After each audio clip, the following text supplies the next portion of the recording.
Evening, everybody. This evening, we're going to conclude our study on the deceiver, Baal, before we move on to the destroyer.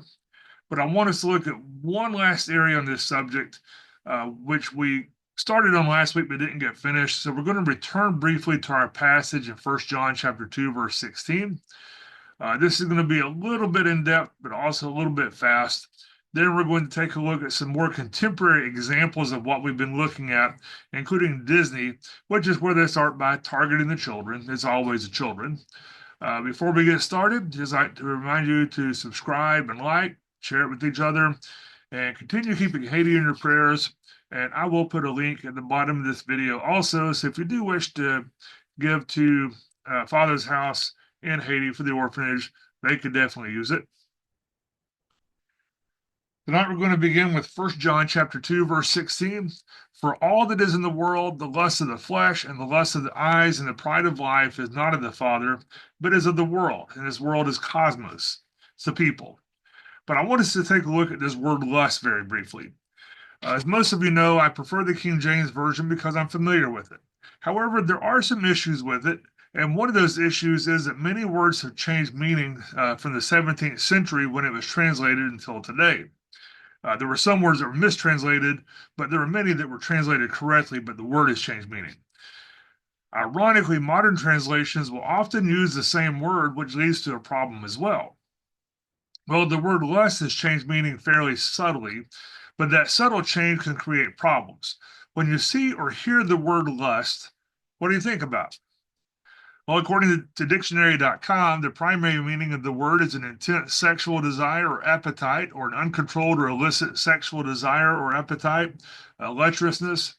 Figuratively, it's a passionate or overmastering desire or craving, such as a lust for power. That's probably what you think of. I usually do as well. Now, I've heard many sermons based upon this. However, when the King James Version was translated, that was not the primary meaning of that word. The etymology of that word comes from the Old English lust, which is a desire, inclination, or appetite, which is from the Proto-Germanic listus, which is also in the Old Saxon, Old Frisian, Dutch, and the Old Norse list. The negative connotation came through the Proto-Indo-European prefix las, which is to be wanton or unruly, and then through the Latin lascivus, where we get lascivious. In Middle English, it was any source of pleasure or delight. It was an appetite. It was a liking for a person, just simple liking, and it also referred to the fertility of the soil. Now, the negative sense became predominant after the Bible translations use it that way, such as in this passage in 1 John 2:16, which was used to translate the Latin concupiscentia carnis, concupiscence, carnal. But the related words in other Germanic languages simply mean pleasure. Well, the Greek word is epithumia. It is translated as lust in some instances, but not in others. They didn't translate it consistently. It is simply desire, which is what the word lust originally meant as its primary meaning in English. So when we apply the modern meaning of lust to it, we miss the application of the word.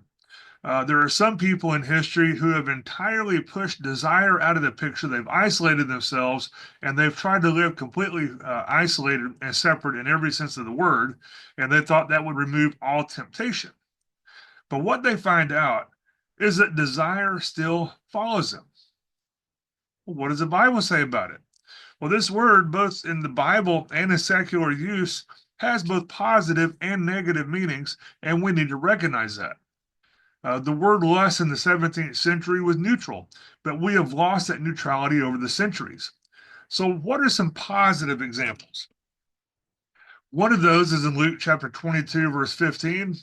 And he said unto them, with desire, and this word desire is epithumia, same word, it's a noun.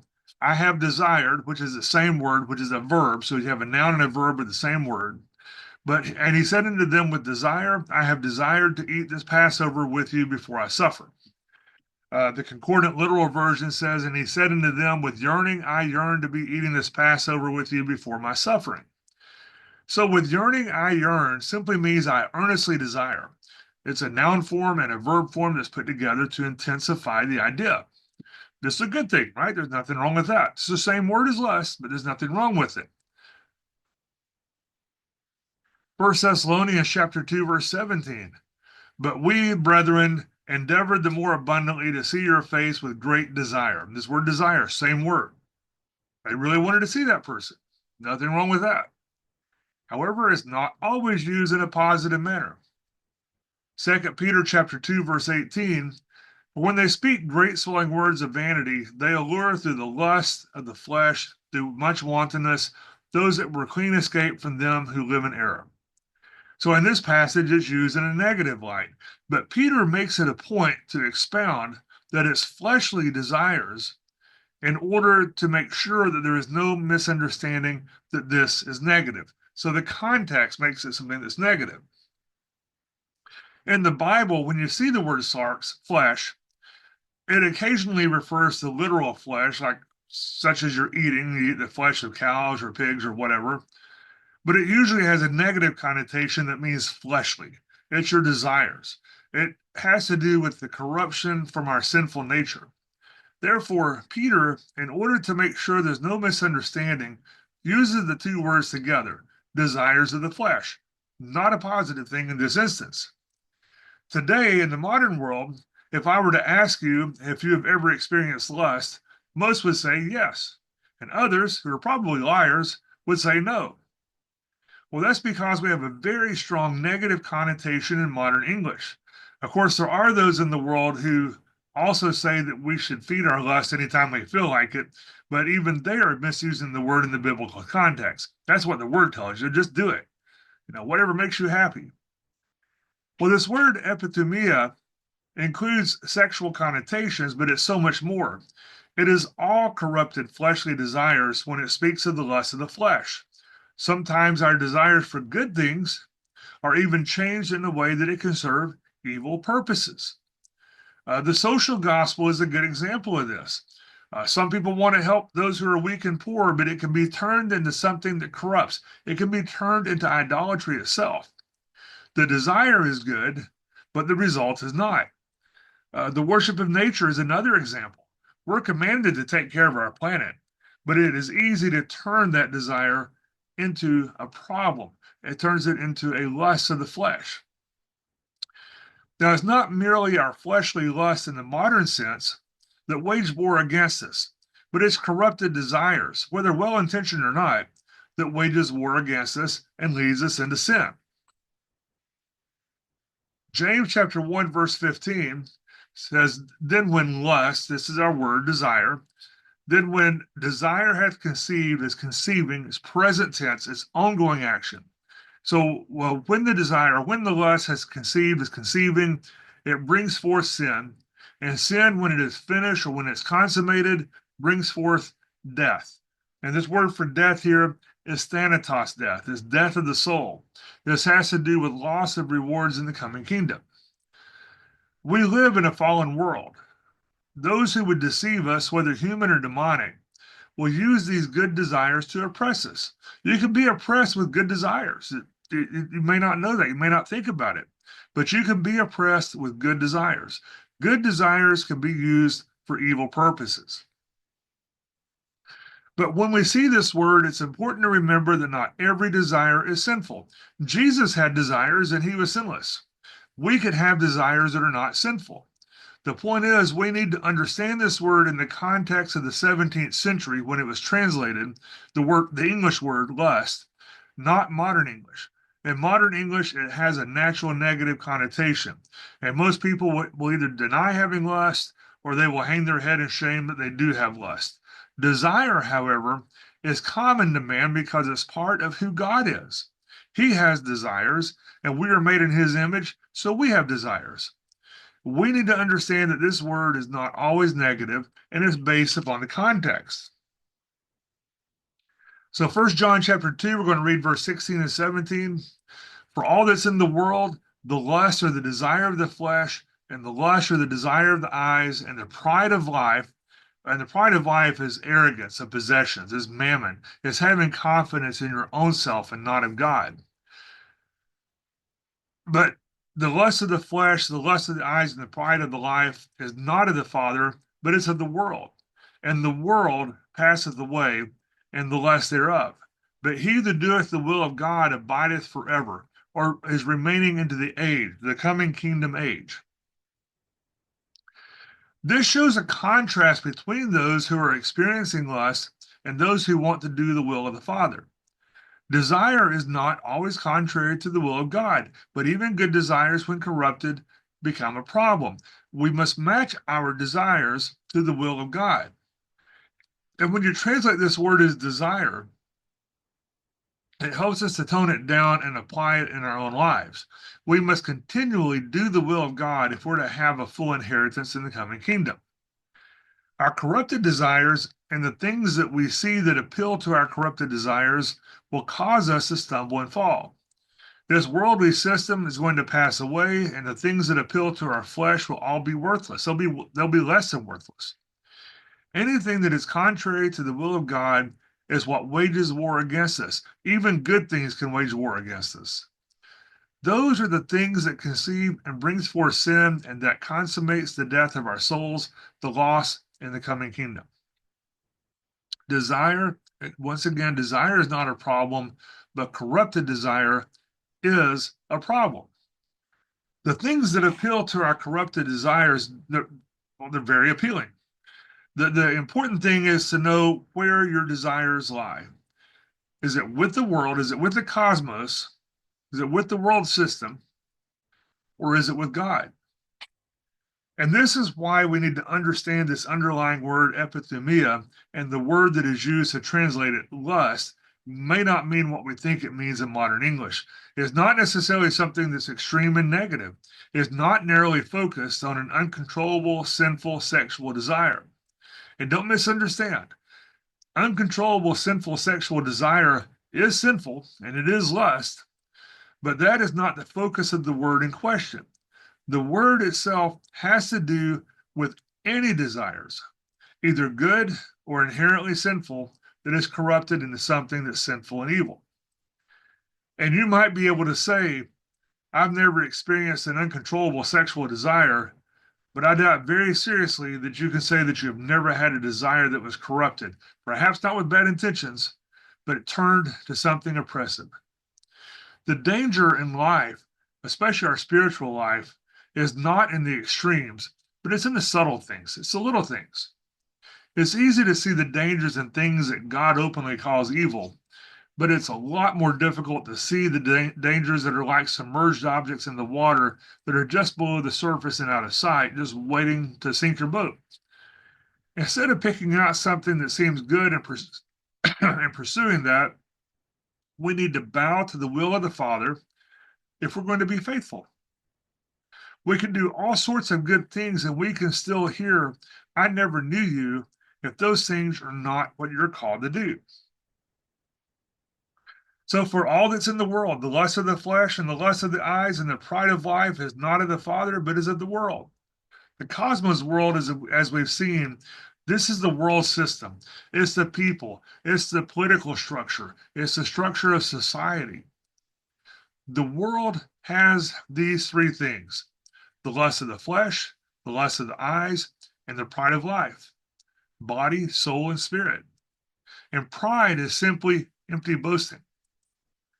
Satan is the god of this age. He is not the only one. We know that there are many false gods, but he's the one that's in charge.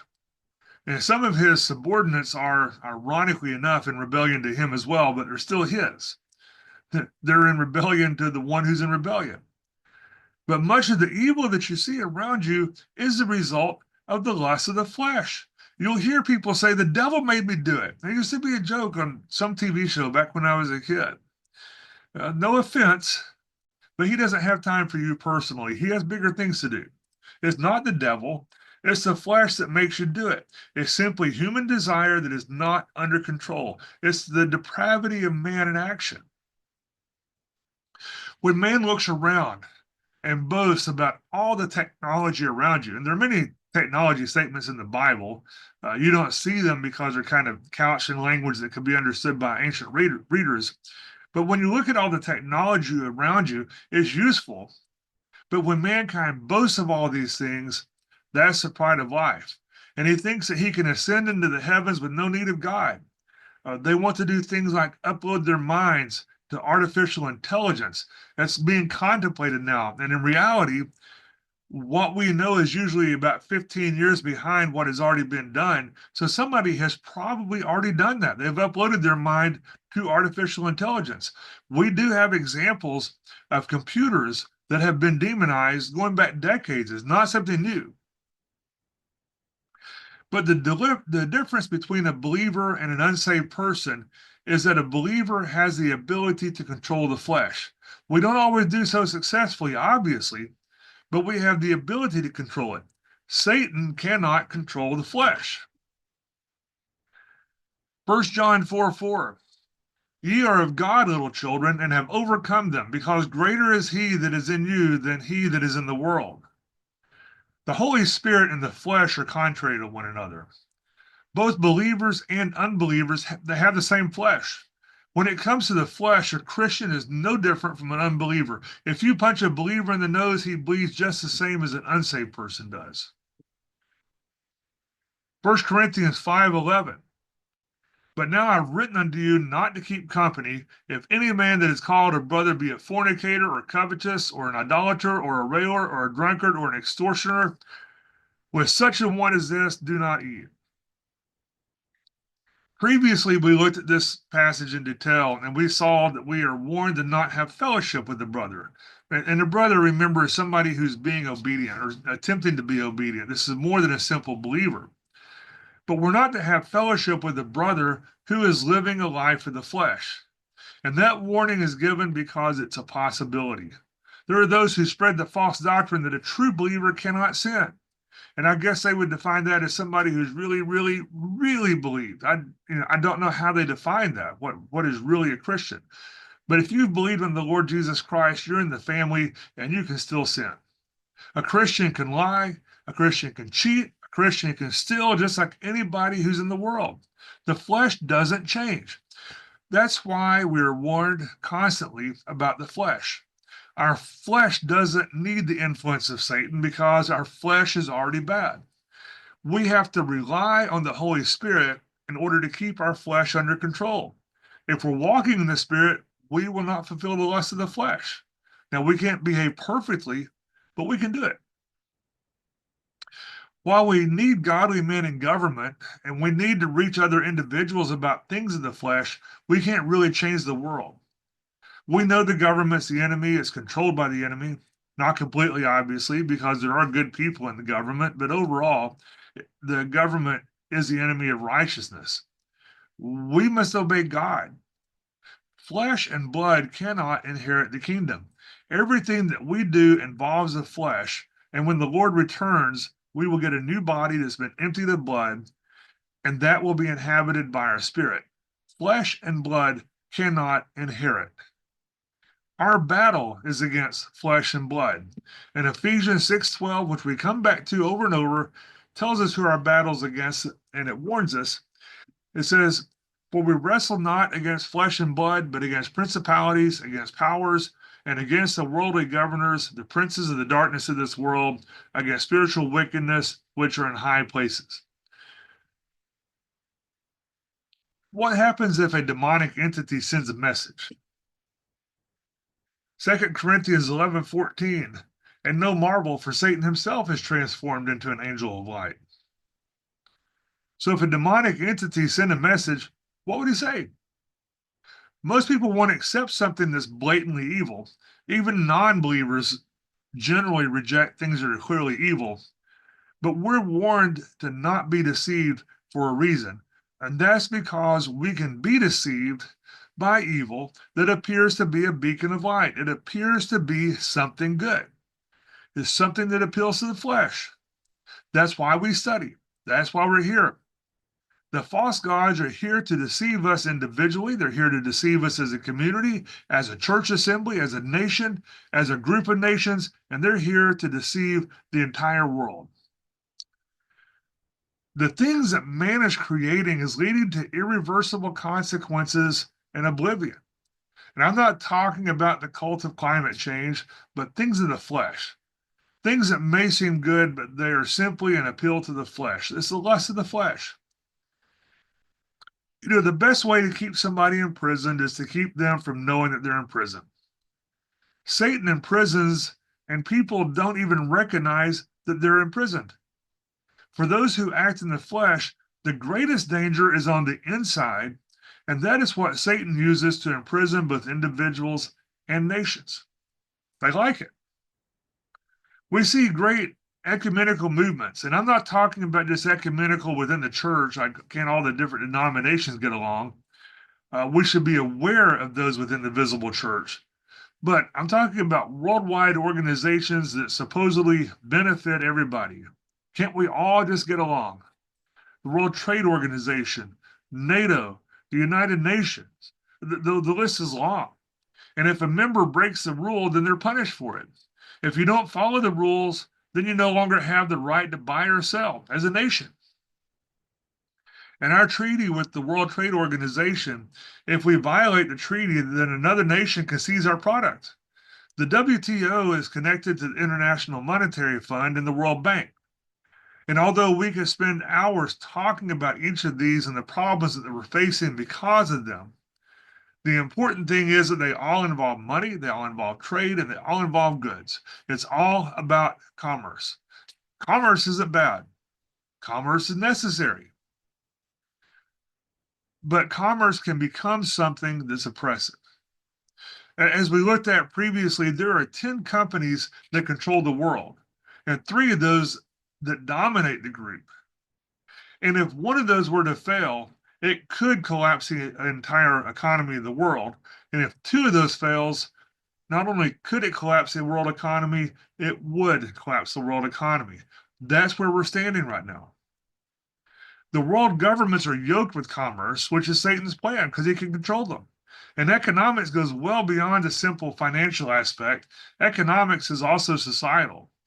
World commerce will be centered in Babylon when you look at the Bible, whatever that's a reference to.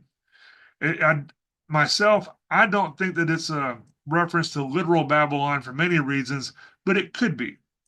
I know many people who believe it's going to be literal Babylon, but it could be spiritual Babylon, or using prophetic language, it could be the daughter of Babylon, which is very closely related. So we need to be aware of what Babylon could be. Well, what is Satan's purpose? Why did he fall? What did he desire? John 12:31. Now is the judgment of this world. Now shall the prince of this world be cast out. And this word prince here means simply ruler or governor.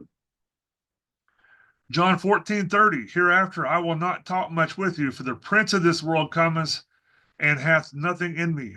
So here we see the world's prince again, and this is referring to Satan. Then John chapter 16, verses 8 through 11. And when he, and this is talking about the Comforter, but when he is come, he will reprove the world of sin and of righteousness and of judgment. Of sin, because they believe not on me. Of righteousness, because I go to my Father, and you see me no more. Of judgment, because the prince of this world is judged. He's the God of this world, and he's going to be judged, and the world's going to be judged along with him. Now, Ephesians 2 and 2 Corinthians 4 tells us that Satan is the god of this age and the prince of the power of the air. And the air is what's ever up there. It's the sky. We looked at harp. We've looked at harmonics. You have radio, TV, things like that. His purpose is to form a one world government. Under Baal, under the deceiver, this is being prepared, and under the destroyer, we will see this achieved. In Matthew chapter 20, verse 25, but Jesus called them unto him and said, Ye know that the princes of the Gentiles exercise dominion over them, and they that are great exercise authority upon them.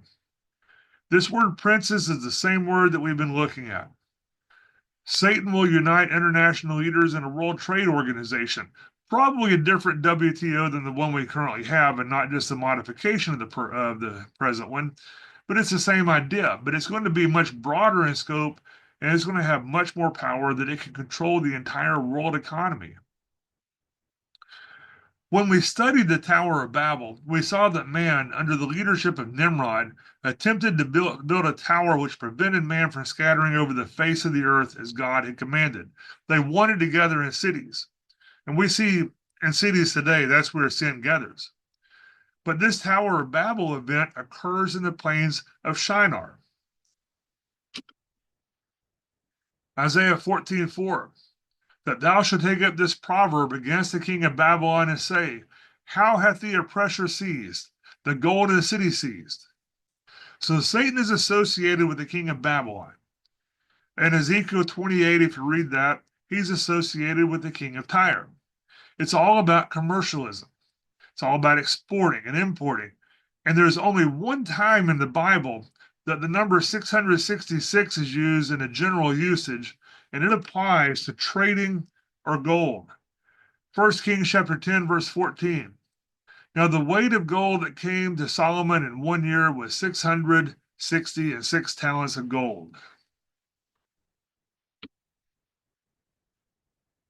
In Zechariah chapter 5, verses 5 to 11, then the angel that talked with me went forth and said unto me, lift up now thine eyes and see what is this that goeth forth. And I said, what is it? And he said, this is an ephah that goeth forth. He said, moreover, this is the resemblance throughout all the earth. And behold, there was lifted up a talent of lead. And this is a woman that sitteth in the midst of the ephah. And he said, this is wickedness. And he cast it into the midst of the ephah. And he cast the weight of lead upon the mouth thereof. Then lifted I up mine eyes and looked, and behold, there came out two women, and the wind was in their wings, for they had wings like the wings of a stork. And they lifted up the ephah between the earth and the heaven.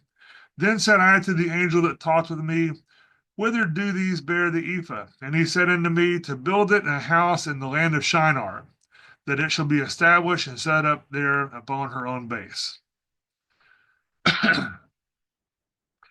So an ephah is a unit of measure that's used for commercial trade. Trade is not evil or wicked, it's a necessity. But this passage is about commerce. Now, remember, we talked previously about the women going into space, that they had their pagan symbols, such as the feather necklace and the ringing of the bells to create a spirit place. Well, feathers and bells are simply items. There's nothing wrong with them in and of themselves. Feathers are beautiful and they're created by God. For example, peacock feathers, they're beautiful to look at. They're fascinating. They're beautiful. It's also beautiful to look at Stellar's jays. We used to have these all over my home in Alaska. I had one train that would come land in my hand. They're beautiful. God made them beautiful. There's nothing evil with these. But you can use these things for evil. A bell is useful. It can be used to call for assistance, or it can be used to rally a community together under a common threat. But they can be used for occult purposes, and that's what you should notice. When they're being used in an evil way, you should notice things. By the same token, commerce and trade are necessary and not evil. But Satan will use them to bring in a one world government. Keep your eye on what's happening with the trade and commerce. Trade and commerce is good. Keep an eye for what it's being used for. You know, if a single organization controls world money, it will be easier for one individual to exert power, especially these days with technological assistance, including artificial intelligence.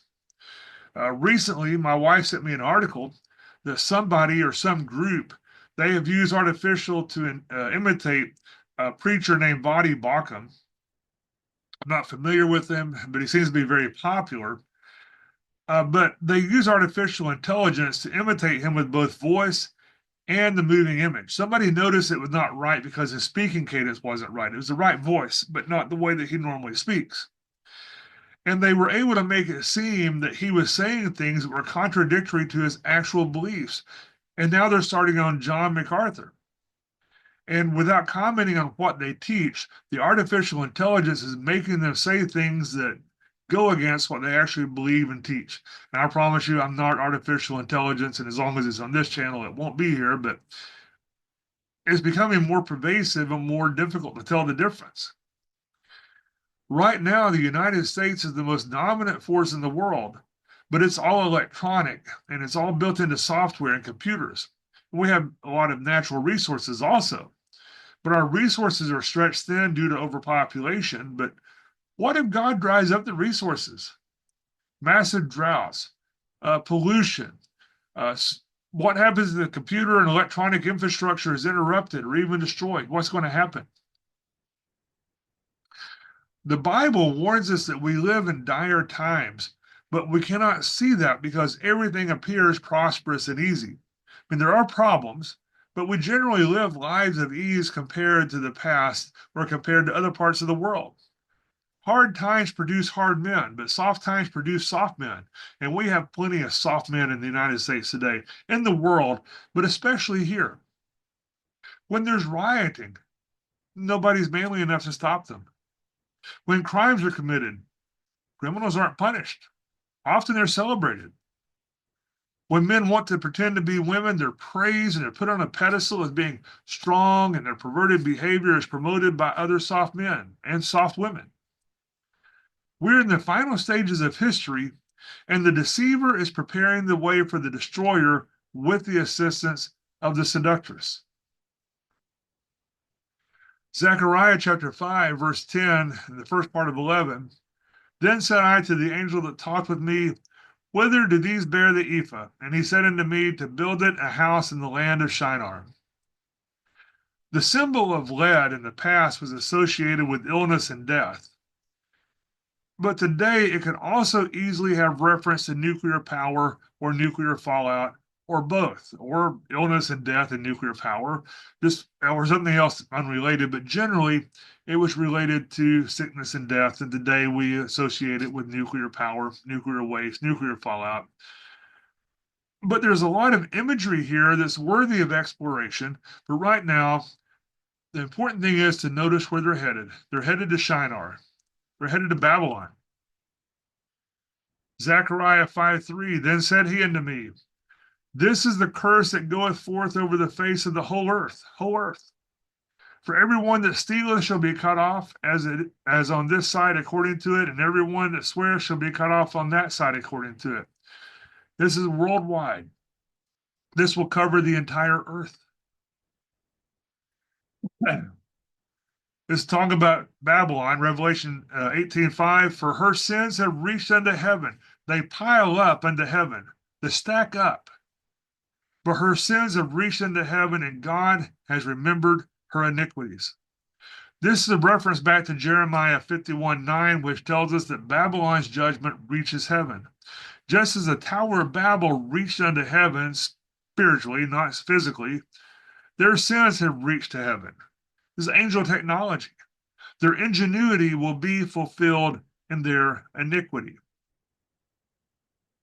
Revelation 18, verses 11 through 13. And the merchants of the earth shall weep and mourn over her, for no man buyeth their merchandise any more. The merchandise of gold and silver and precious stones, and of pearls and fine linen, and purple and silk and scarlet, and all thyine wood. Thyine wood is a special wood that's really beautiful, but the underground part is what's used. And all manner of vessels of ivory, and all manner of vessels of most precious wood, and of brass, and iron, and marble, and cinnamon, and odors, and ointments, and frankincense, and wine, and oil, and fine flour, and wheat, and beasts, and sheep, and horses, and chariots, and slaves, and souls of men. This is our control oligarchy in action. If you've missed what I said about control oligarchy, a control oligarch is someone who's not truly part of the oligarchy. They're not truly leaders or politicians, but they wield great power as if they were. The merchants are the kings and they mourn. Men are captured because of commercialism. Their lives are consumed with it. There's more than one type of slave. There's chattel slavery, which was practiced in the past where you own somebody, but there's also slaves of debt. Proverbs 22:7, the rich ruleth over the poor, and the borrower is servant or slave to the lender. Their lives are consumed in commercialism. More stuff. This is the way Satan will use. Revelation 16, verses 13 through 14. And I saw three unclean spirits like frogs come out of the mouth of the dragon, and out of the mouth of the beast, and out of the mouth of the false prophet. For they are the spirits of demons, working miracles, which go forth unto the kings of the earth and of the whole world, to gather them to the battle of that great day of God Almighty. Demonic spirits emerge from the beast and the dragon. They enter the kings of the earth and the worldly system, who eventually will gather to battle against God. We have begun irreversible actions. Remember Noah? Man was given 120 years to change. Once you start that countdown, the timer's irreversible. All you can do is prepare. And we're in that final countdown. This is where we are right now. This is real life, and very few people see it. Some things are irreversible. If you print slanderous material and later discover that it was an error, you can apologize. Most news media usually prints apologies on the last page where nobody will really see it, but you can't undo it. You can apologize, but you can't undo the fact that you did it. If you broadcast it on TV, that broadcast goes out forever. And we always need everything to grow. It's all irreversible. A business is not successful unless it grows, but eventually you run out of local customers, then out of state customers, then national customers. And this is why commerce needs internationalism. This is what will lead to a one world government, one world economic system. Commerce is not evil in itself, but Satan's going to use it. To quote a dear friend of mine, says Satan might not return in May, but there is no May about his return. Satan will return. And the way is being prepared by the return of the false gods. And he will use these irreversible actions to his advantage, along with commerce, trade, the one world system that's being arranged, and he will use the people in the world, the cosmos. Proclaim this message to the world. Proclaim the gospel. These are exciting days in which to live if you're looking forward to his return. They're days of dread for those who don't have that joyous anticipation. Are you thrilled? Or are you hoping that he might wait a bit? Look around and see man's empty boasting everywhere that you see, inventions to save man, false expectations of a message from heaven. Not just those who are looking to the stars for the savior of man, but those within the professing church who are being indoctrinated by false teachers who are preaching a false gospel, and they're failing to take care of their flock and warning them about sin and coming world events. False teachers giving milk messages. They would give feel-good sermons just to keep the pews filled and the collection plates overflowing. But they're slowly starving the people. They're wolves in sheep's clothing, or they're soft men who don't protect the flock, and they all end up with the same result. The intelligentsia, both without the church and within, are working toward their own destruction, and they're taking as many with them as they can. But they use false doctrines, watered down doctrines, man-made doctrines, and doctrines of demons. And we've looked at many of those. Be prepared. Be not deceived. John 18:36, Jesus answered, "My kingdom is not of this world." As believers, we should each know that we are assured that he will return to establish his kingdom, not on fleshly attainments or fantastical human inventions, but as a reign that is ruled by good people who are found worthy because they've let themselves be led by the Holy Spirit, because they love God. Be not deceived, but be found worthy when that day comes. Now, this is the end of our regular study on the second part of the Dark Trinity, the return of Baal. But before we finish tonight, there's a few things I wanted us to go over where we started looking at some things in popular culture that you should be aware of. This is tied in with what we've been looking at, but we're officially finished with the study at this point. The first thing that I wanted to show you is a clothing line by Celine Dion. I want you to watch this clip. It's kind of disturbing, but watch the clip here real quick.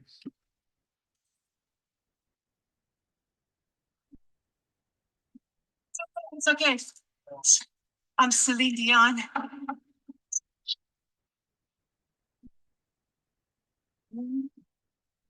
That didn't come in at the correct spot. I apologize. I don't want to get in trouble for copyright violations, but just to tell you what happens She goes into a maternity ward. She's saying that the children are our future. We got to take care of the children. And she sprinkles some kind of magic dust on them, and they magically change from boys and girls into all gray and black. One of them looks downright demonic. They have these weird symbols on them. That is preparing the way for their future, according to this ad and according to this clothing line. Now, there's a lot of speculation around what she is or is not involved in, but her clothing line is an attempt at erasing gender norms. Our society is trying to erase gender norms, and this clothing line is trying to do it. Exorcist John Esseff of Scranton, Pennsylvania says that it's clearly demonic. To quote Esseff, says the devil is going after children by confusing gender. When a child is born, what's the first thing we say about the child? You say it's a boy, you say it's a girl. That's the most natural thing in the world to say. But to say that there's no difference, that's satanic. After all, should we not let them wait to decide which of the 287 genders they choose to be? No. And the rest are simply mental illness. It's all very telling when you do a search on is Celine Dion's clothing line demonic. There's page after page that comes back saying, of course not, that's silly. Even Snopes goes so far as to say that it's false and not even just saying that it's opinion. And I've got a link to this video below. I wanted to play a particular part of it. I would encourage you to watch the entire video and decide for yourself. But I just want to make you aware of this in light of what we're studying. And I find it quite interesting that right after making this ad is when she lost her voice. Is that a coincidence? Maybe, maybe not. When you were growing up, did you like the Muppets? I did. The Muppets were created by Jim Henson, who was into transcendental meditation, but as far as I know, he never pushed his religion into movies and TV shows. He was simply trying to provide entertainment. Now, Sesame Street, who have the puppets also, they do push a very far left agenda, but the Muppets themselves did not. And the Sesame Street characters are owned by them, not by Henson. Past tense, Henson died. Disney bought them in 2004, but they didn't buy the Sesame Street characters because they're separate. Ironically, Henson had considered buying Disney at one point while they were having management problems. But Disney now owns the rights to the Muppets. Have you ever watched Baby Muppets or Muppet Babies? I think it's what they're called. I've never watched it. My kids are all adults, and I don't let my grandkids watch a lot of TV. But there's an episode linked below that's titled Gonzarella. Let's see if this clip plays correctly.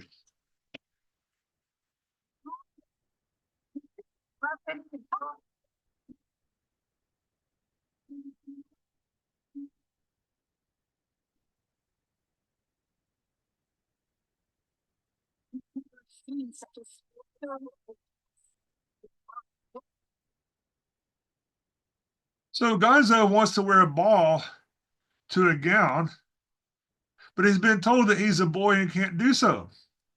20 years ago, they would have made something like this to make fun of that. Today, this is made to praise him and to promote others to do the same thing. They always target the children, saying boys can be girls, girls can be boys. They remove the gender norms. That's satanic. That's evil. You need to be aware of what your kids are watching. Disney is not your friendly babysitter. A few years back, people were up in arms over some satanic Nike shoes. An art collective called Mischief, along with demonic rapper Lil Nas X, collaborated on making some satanic shoes that supposedly contain human blood. There's a link below. I'm not showing them here, but it's a limited edition of 666 pairs that contain pentagrams, inverted crosses, everything like that. However, this was not an official Nike product. The company had bought a bunch of Nike sneakers, they had modified them and resold them, and Nike sued them for copyright infringement. However, Converse tennis shoes, in conjunction with Rick Owens, did sell shoes with demonic imagery on them, and it was official. Didn't get a lot of press on that one. Nike did, they're a bigger company. Nike's not at fault. Converse did it on purpose. Satanism has gone mainstream. They've gone with fashion. They've gone with pop stars, actors, and it's all packaged to be appealing to children And parents are either not paying attention or they don't care. This is the future, and the Bible warns us about the end results. There are many celebrities who are rumored to be involved with the occult and specifically the Illuminati, and they may just be pretending, but they're projecting the image of being actively involved, and as such, we should beware of them. But your children all want to imitate them and be just like them. Even if they are not part of the occult, they're deceiving your children into it. Katy Perry, Justin Bieber, Miley Cyrus, Madonna, Lady Gaga, Rihanna, LeBron James, more. If somebody is not part of this, why would they pretend to be part of this? Not everyone who is demonically influenced is aware that they're demonically influenced. There's another one. Actually, I'm not going to show that one. Um, there's a link to this below. You can watch that later. Just let you know, it's very disturbing. You have these strange people with black triangle heads, and they have babies falling out of their mouths, and they use the babies as drums to make music, and then one of the babies ends up glitching demonically at the end of it. You can watch it if you want to later. It's disturbing. A company named Balenciaga released an ad a few years back that featured children holding teddy bears that were dressed in bondage clothing. Children! And in the background of the ad, there are many things that give a demonic imagery, including the misspelling of Balenciaga with two-letter A's, which spelled Baal Balenciaga. Oops, I guess somebody didn't catch that mistake. It wasn't a mistake. Every detail is planned in ads. People are paid a lot of money to do that. The Kardashians, who are popular in society today. Seriously, back in 1990, Kris Jenner was selling wicks of wisdom candles. Link below for this. They enhance your spirituality. Clergy also pushed them. They had, I think they were Lutherans. They had the little collars.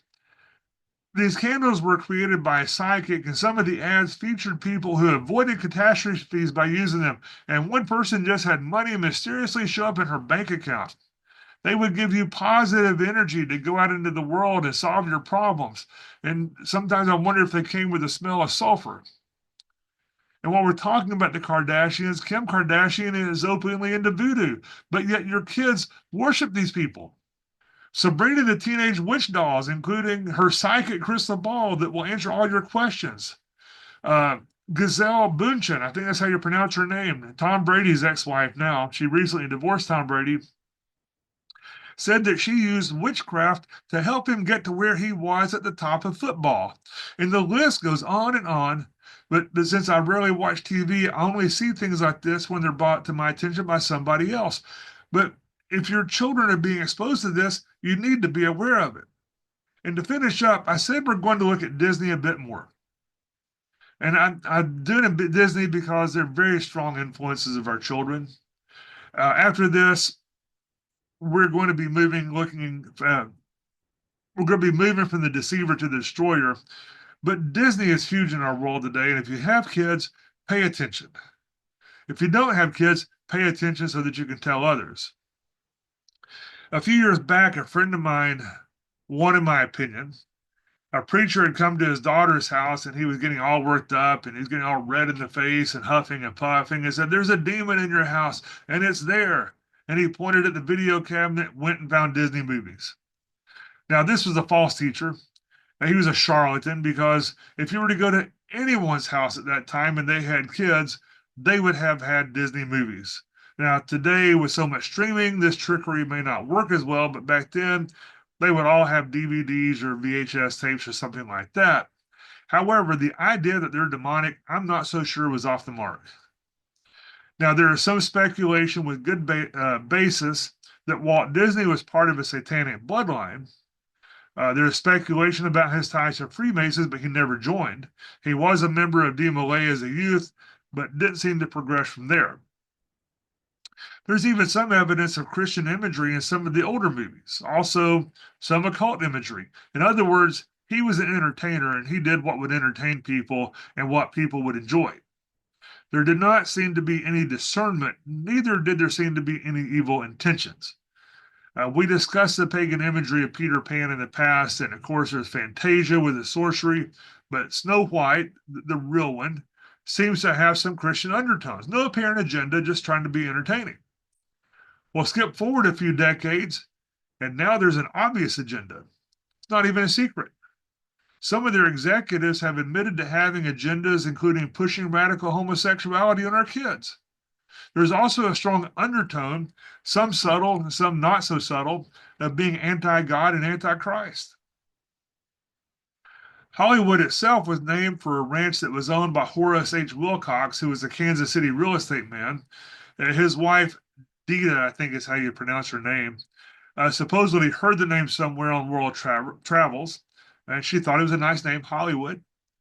It was a large ranch, and they started selling building lots in 1891, and the village was incorporated in 1903. By 1910, barns were being used as movie studios, and the giant Hollywood sign that everybody's seen was set up in 1923. It was originally called Hollywoodland. That was another real estate developer's promotion, but they liked the name. And ironically, the original idea was to set up a Christian utopia that was free from alcohol, gambling, and prostitution. And we all see how that worked out. But the term that she heard and liked, Hollywood, derives from the holly tree, which was used by Druids who were priests and wizards. In a way, Hollywood movies are a form of sorcery because today they're full of psychology, subliminal messages, and manifestations through what is called lesser magic and bewitchment. Today, there are many actors and actresses who proclaim themselves to be witches. Although Hollywood movies always push morals beyond what's acceptable, the more subtle influences are perhaps more dangerous. And in Disney movies, or at least in the modern ones, the ones who are practicing witchcraft and divination are always presented as the good guy. The ones who reject it are the villains. Many of these movies also push Gnosticism, but looking at that is far more time consuming than what we have at the moment. But in these movies, what is evil is called good, and what is good is called evil. Just let it go. Have you ever sang that song with your kids? The movie Frozen presents two sisters, Anna and Elsa. Elsa has magic and accidentally injures her sister, so she's forced to hide that she has magic. She accidentally used it during an argument, so it became known that the one who was leery of the sorcery is presented as being closed-minded and evil, of course. And as soon as she embraces the dark magic, she becomes her best self. The lyrics of the song, the wind is howling like the swirling storm inside. Couldn't keep it in. Heaven knows I tried. Don't let them in. Don't let them see. Be the good girl you always have to be. Conceal, don't feel. Let them know. It's time to see what I can do to test the limits and break through. No right, no wrong, no rules for me. I'm free. That is the role model that's being given to your kids. No right, no wrong, no rules for me. The Bible is a bunch of rules, and it's just repressive, right? Get rid of that, and you can be free. Elsa then goes on that she is one with the wind and the sky. And the basic foundation of witchcraft is that when nature speaks, you listen. We're back at the idolatry of nature. It all comes back around. Witches do this through earth, air, fire, water, and spirit, the four elements plus spirit. And if you go on and watch Frozen 2, it's about Elsa learning about the four elements and then going out to try to find the fifth element, just open witchcraft. The bridge between witches and nature is what this is all about. And of course, the bad guys are against magic. And before you think that this is just conjecture, witches have written extensively about how profound of an experience these movies are for witches because of the way they reach the pagan and goddess elements in rare ways. There's a book, I'm not going to link to it, I refuse to link to it, called Elemental Witchcraft, a guide to living magical life through the elements. It teaches witches how to work through earth, air, fire, water, and spirit. And if you're paying attention, you're aware of Disney's movie Elemental. It's about the elements. This movie that targets kids not only involves the elements, but the elements are the focus of the movie. And as usual, the father figure is the bad guy who must be rebelled against. And If these were the only two examples, well, technically three, since Frozen is Frozen 1 and Frozen 2, but if this was all, you might think that they're just being entertaining. However, this focus on the elements is present in Wish, Smallfoot, Wall-E, the Lego Movie, The Little Mermaid, Wreck-It Ralph, The Wild Robot, Free Guy, Pocahontas, Raya and the Last Dragon, The Wizards of Waverly Place, their movie, and I'm sure there are others of which I'm not aware. The movie Encanto uses actual witchcraft elements to perform witchcraft in the movie. Not in a horror movie type of way, but in a positive way. In Moana 2, the elements are central to the story in a not so spiritually heavy way or healthy way. Your kids are imitating these things and repeating the lines over and over. Moana 2 is actually much darker than the others, with an underworld goddess being presented in a positive light because it's all about breaking the rules. Deuteronomy chapter 18, verses 10 through 11. There shall not be found among you any one that maketh his son or his daughter to pass through fire, or that uses divination, or an observer of times, or an enchanter, or a witch, or a charmer, or a consulter with familiar spirits, or a wizard, or a necromancer. So far, Disney seems to be hitting quite a few of these marks, but at least they've not gone over into necromancy. Oh, wait a minute.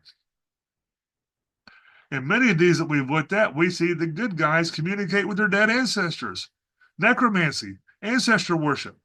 Moana talks with her dead grandmother. Elsa sees her dead grandfather. And the movie Coco is centered around necromancy. And this is all aimed at your kids.